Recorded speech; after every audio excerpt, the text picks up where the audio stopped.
BNP ও তারেক রহমানের বিরুদ্ধে অপপ্রচারের প্রতিবাদে লক্ষ্মীপুর জেলা যুবদলের আয়োজিত বিক্ষোভ মিছিলে রায়পুর উপজেলা ও পৌর যুবদলের নেতাকর্মীরা স্বতঃস্ফূর্তভাবে অংশগ্রহণ করেন।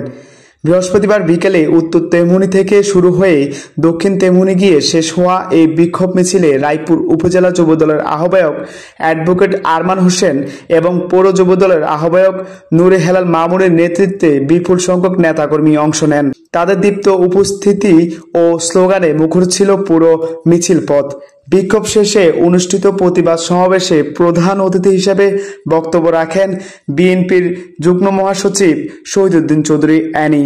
জেলা যুবদলের সভাপতি আব্দুল আলিম হুমায়ুনের সভাপতিত্বে সমাবেশে আরও বক্তব্য রাখেন বিএনপির চেয়ারপারসনের উপদেষ্টা আবুল খায়ের ভূঁইয়া, জেলা বিএনপির সদস্য সচিব শাহাবুদ্দিন সাবু, যুগ্ম আহ্বায়ক অ্যাডভোকেট হাসিবুর রহমান ও যুবদলের সাধারণ সম্পাদক সৈয়দ রাশিদুল হাসান লিঙ্কন।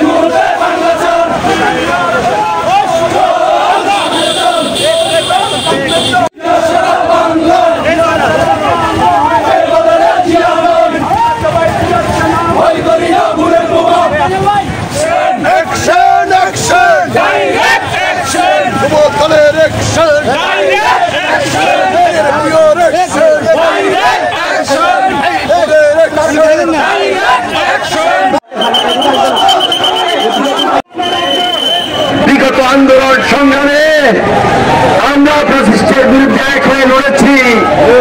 প্রত্যেকটা রাজনৈতিক দল, রাজনৈতিক ব্যক্তির কর্মসূচি নেওয়ার ক্ষেত্রে আরো বেশি সজাগ, সতর্ক এবং সতর্কতা অবলম্বন করে কর্মসূচি গ্রহণ করেই আমাদেরকে এই রাজপথে আমাদের কর্মসূচি চালিয়ে যেতে হবে।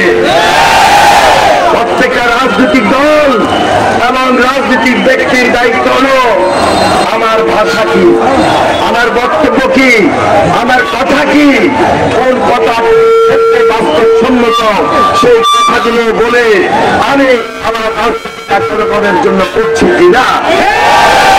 কিন্তু আমরা লক্ষ্য করছি 5 তারিখের পর কিছু কিছু রাজনৈতিক দল এবং রাজনৈতিক ব্যক্তির বক্তব্যে আমাদের মনে কষ্ট হয়।